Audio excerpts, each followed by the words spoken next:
এখনো হাইয়েস্ট গান যাদের তাদের মধ্যে আমি অন্যতম একজন। পপুলারিটি হিসেবে কাউন্ট করি তাহলে তো আমি মনে করি যে সবচেয়ে পপুলার সিঙ্গার আমি। আজ আমার সাথে যিনি অতিথি তিনি একজন গায়ক, নায়ক এবং পরিচালক এস.ডি. রুবেল। আপনি বৃদ্ধাশ্রম নামে একটি ছবি পরিচালনাও করেছেন, এই জন্য পরিচালক টাইটেলটা আপনাকে যোগ করে দিলাম।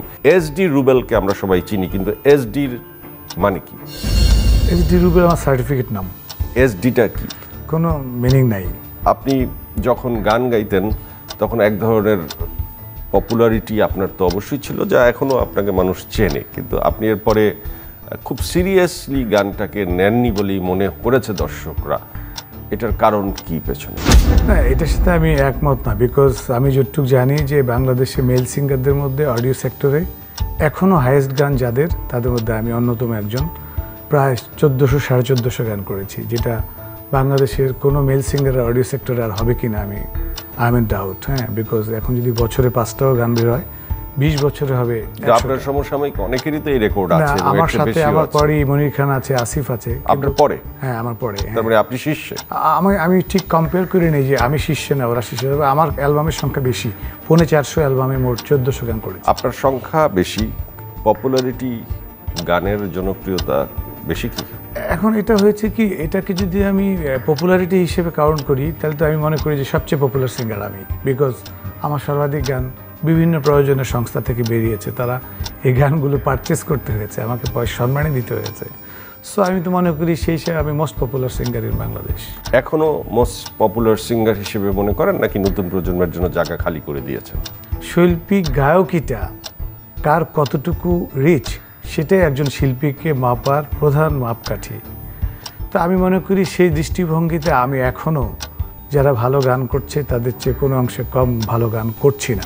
আর সেকেন্ডলি আরেকটা ব্যাপার হচ্ছে, নিউবর্ন বেবি সব জায়গাতেই কিছুটা ইম্প্যাক্ট ক্রিয়েট করে, কিন্তু আমি কিন্তু সুরের আকাশে 1450 গানের গায়ক। সো আমাকে নিউবর্ন বেবিটার সাথে কম্পেয়ার করাটাও ঠিক হবে না। আমি আমার একটা জায়গায় অবস্থান করছি। কিন্তু আপনি সুরের আকাশে নক্ষত্র এবং আপনি অনেক দূরে এগিয়ে গেছেন, কিন্তু সিনেমার নায়কের আকাশে তো আপনি নিউবর্ন বেবি হিসেবেই এখনো বিবেচিত। কারণ শাবনূরকে নিয়ে একটি ছবি করেছেন, এরপরে আপনাকে সেভাবে পাওয়া যায়নি। এবং ওই ছবিটি কেন করেছেন? সেটা আমি যখন গান শুরু করেছিলাম, শুরুর দিকে 99-এ আমাকে সদ্য পরিচালক এহত সাহেব কিন্তু বলেছিল, এবং এই সোহানুর রহমান সোহান সাহেব ওনারা সবাই আমাকে ছবি করতে বলেছিল। তখন আমি বললাম যে আমি যেহেতু এখন মাত্র গান শুরু করেছি, আমার একটা নতুন শিল্পী হিসেবে একটা অবস্থান সৃষ্টি হয়েছে, আমার অ্যালবাম খুব ভালো বিক্রি হয়, আমি এখন গানই করতে চাই, ছবি করতে চাই না। কিন্তু 2010-এ যখন হলো, সেটা হচ্ছে যে এই মন্তাজুর রহমান আকবর সাহেব তখন বললো, এখন তো তুমি 1200-1400 গান করেছো,